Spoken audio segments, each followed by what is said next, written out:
చేసినావు. సరే నువ్వు రాజీనామా చేయి, నా మీద నమ్మకం అంటే మళ్ళీ పార్టీ నీకు మంచి గుర్తింపు ఉంటుంది చేసినప్పుడు మళ్ళీ పార్టీ కూడా అతనికి రాజ్యసభ ఇచ్చింది.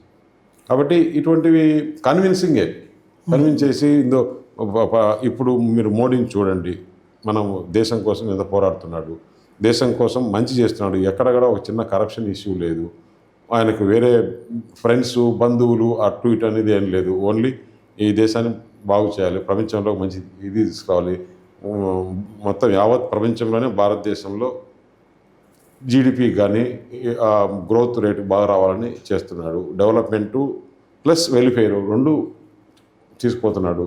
అటువంటివన్నీ ఇట్లా మనం చెప్పి కన్విన్స్ చేసినప్పుడు వాళ్ళు రావడం జరిగింది. ఈవేళ రాష్ట్రం దగ్గరికి వస్తే ఈ కూటమి పొత్తు అనేటువంటిది మీ వల్లనే సాధ్యమైంది అంటున్నారు. అది కూడా భారతీయ జనతా పార్టీ ఇంత పెద్ద పార్టీ, నేను దాంట్లో ఒక పాత్ర ఉండొచ్చు కానీ నా వల్లనే అయింది అనేది క్లెయిమ్ చేసుకోవడం లేకపోతే ఎవరైనా చెప్పడం కూడా కరెక్ట్ కాదు.